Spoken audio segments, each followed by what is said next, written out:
Hi, it's Mrs. Wackerly. I am reading Chapter 9 of Peak by Roland Smith. This chapter is called Gear of the Dead. The next morning, after a huge breakfast in the dining room, I came back upstairs and started sorting through the gear. All of the stuff didn't make up for all of the birthdays and Christmases Josh had neglected, but it came pretty darn close. It was all state-of-the-art equipment, most of which I'd only seen advertised in climbing magazines. Camp stove, coils of rope, cams, titanium ice axe, crampons, thermal gloves, digital camera, O2 regulator and face mask, tent, sub-zero sleeping bag, sleeping pad, altimeter watch, carabiners, batteries, ascenders, pitons, harnesses, climbing helmet, headlamp, everything I needed to get through the death zone. Most of the clothes were too small, especially the boots. I suppose Josh couldn't have asked my mother for my sizes without tipping her off. And he couldn't have asked me because until I passed the physical, he wasn't sure I was going, which got me wondering what he would have done if I had failed the physical. But only for a moment. The gear called to me, and nothing matters when you are up to your knees in brand new, expensive climbing equipment. It took me 2 hours to figure out how the altimeter watch worked. An hour to set up the tent. I faced it with the opening toward the window so I could see the Himalayas. I snapped a couple photos of my view with a digital camera. Then I got hungry and decided rather than going down to the dining room, I'd just cook up some food on my brand new camp stove. I know this sounds goofy, but I get a little out of control when it comes to gear. I opened the window so I didn't get carbon monoxide poisoning. As the freeze-dried beef stroganoff was simmering away, there was a knock at my door. I thought it was housekeeping again. They had come by earlier asking to clean the room, but I told them I had everything I needed and to come back tomorrow. I slithered out of the tent, carefully stepped over the stove so I didn't tip it over and burn down the hotel, and cracked open the door, hoping they wouldn't smell the gas burning or the food cooking.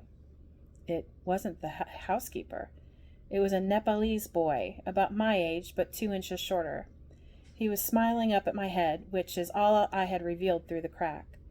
Below my head, I had nothing on but my boxers, because I'd been trying on gear all day and it was getting hot in the room from the stove and the sun coming through the window. "Peak Wood?" he asked.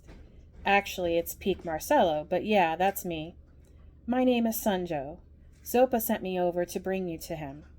"Oh, sure, I glanced at the mess behind me. I didn't want to leave him standing in the hallway while I got ready, which was going to take a while. Appearing like a total idiot won over being rude, I let him in. Sunjo looked a bit shocked at the setup, but he didn't burst out laughing, which I might have done if I had stumbled onto something equally as stupid-looking as my indoor camp spot. My dad, Josh, got me some new gear, and I was testing it out so I would know. Forget it, I thought. "I'm just making some lunch. Are you hungry?" Sunjo said he was. As I got dressed, I watched him checking out the equipment, and I knew he was a climber. No one else would fondle gear as lovingly. He picked up various items like they were more valuable than gold, which they were when they were the only thing keeping you from falling off a rock face or into a bottomless crevasse. I cleared a spot for us on the bed and served him a bowl of stroganoff and an energy bar for dessert. It turned out that Sunjo's father had been a Sherpa. Unfortunately, he had died up on K2 the previous year trying to rescue a group of climbers. Only one of the climbers had survived. K2 was discovered in 1856 by a surveyor named T.G. Montgomery. The K stands for Karakoram. The 2 means it was the second peak Montgomery listed on his survey. At 28,250 feet, it's a bit shorter than Everest, but most climbers agree it's a lot harder to reach the summit. I told Sunjo how sorry I was to hear about his father, but he shrugged it off, saying he hardly knew his dad.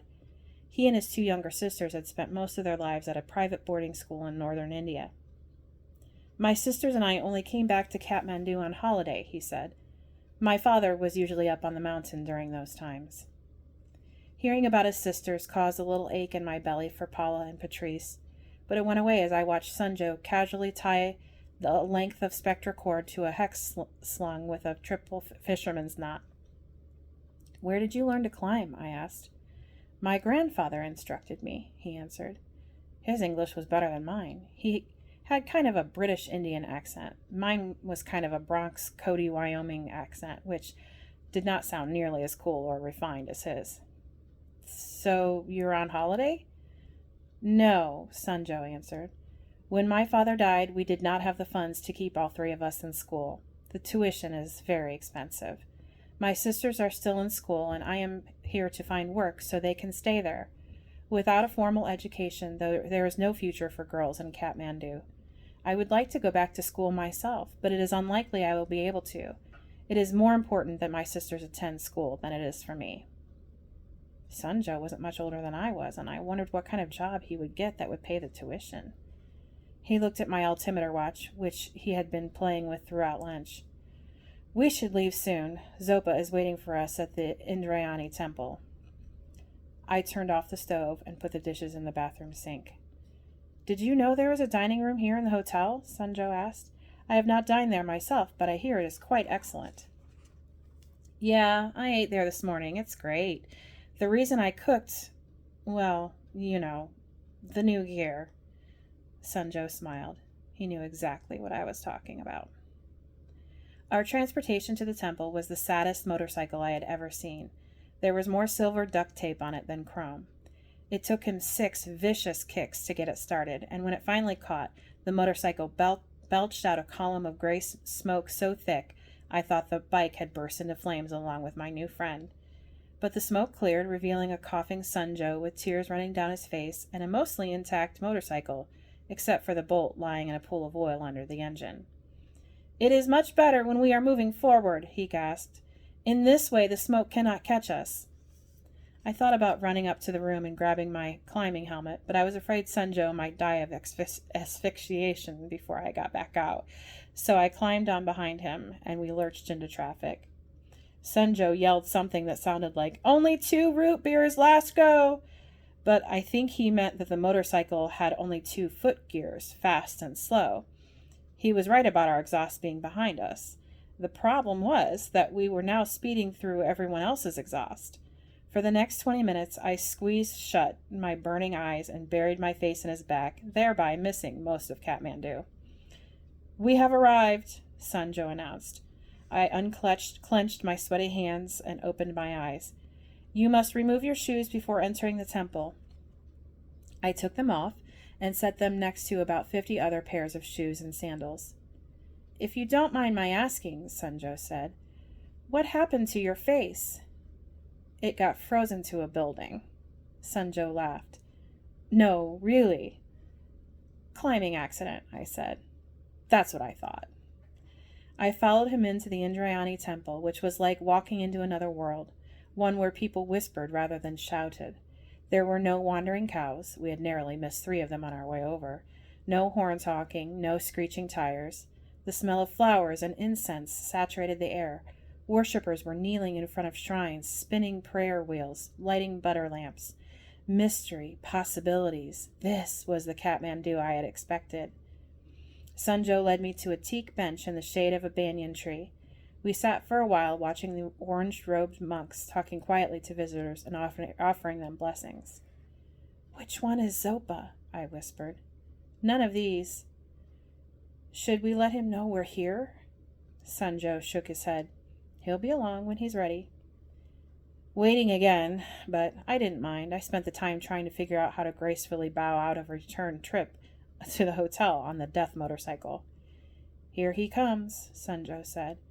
I expected Zopa to be a frail, old holy man, and the monk striding toward us was old, but he was anything but frail. His arm and calf muscles, what I could see of them beneath the hem of his orange robe, were well-defined and powerful. You'd expect a Buddhist monk to have a spiritual presence, but whatever spirituality Zopa had was overwhelmed by his physical presence. When he reached us, he put his palms together and bowed. I followed Sunjo's lead by getting on my feet and returning the bow. Zopa looked me over, frowning at the scabs on my face and ear. Climbing accident, Sunjo explained. Zopa pointed at my bandaged fingers. Split nails, I explained nervously. They're almost healed. You look like your father, Zopa said. Actually, I looked more like my mother, but I wasn't about to disagree with him. How did you get here? Motorcycle, Sanjo said. Zopa shook his head in disgust. When you go back, take a taxi. He reached into a fold in his robe and came out with a roll of rupees as big as his fist. I didn't think Buddhist monks were even supposed to look at money. He peeled off a half an inch of bills and handed them to Sanjo. What about my motorcycle? Sanjo asked. If you are lucky, Zopa said, someone will steal it. Wait for me at the hotel. The monk turned and walked away. I was relieved about the taxi, but that didn't explain why we had come all the way down to the Indrayani temple. When I asked Sanjo about it, he just shrugged and said Zopa had his own way of doing things. Mysterious ways, as it turned out, because when we got back to the hotel, Zopa was already waiting for us in the lobby.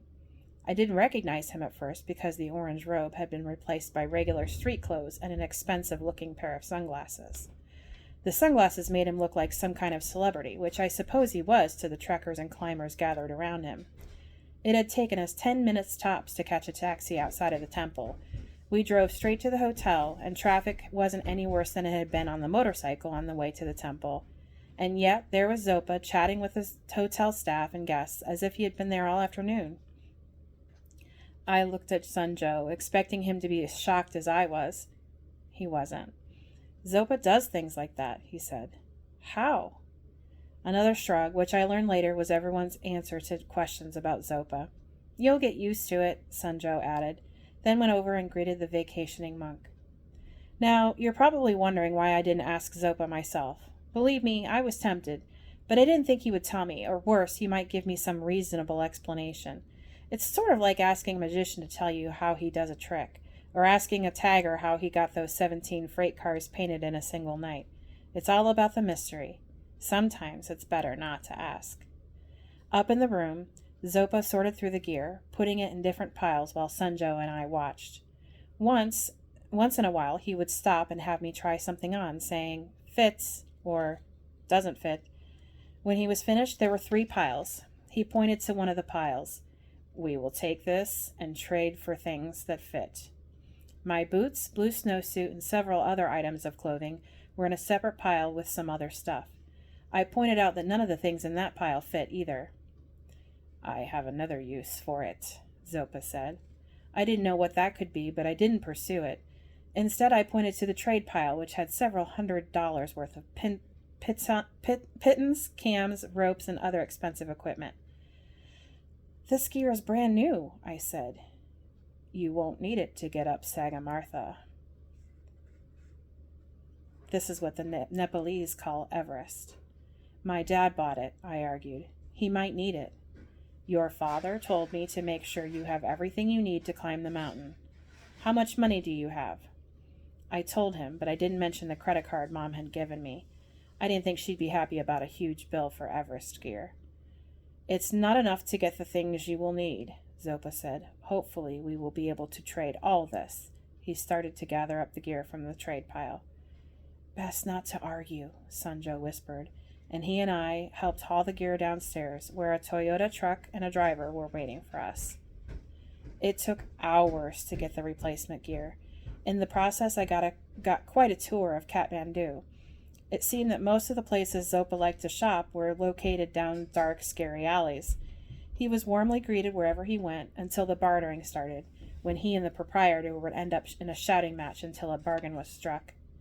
The most difficult things to find were my boots. I'd try on a pair I liked, tell Zopa they fit great, then he would make me walk and shake his head.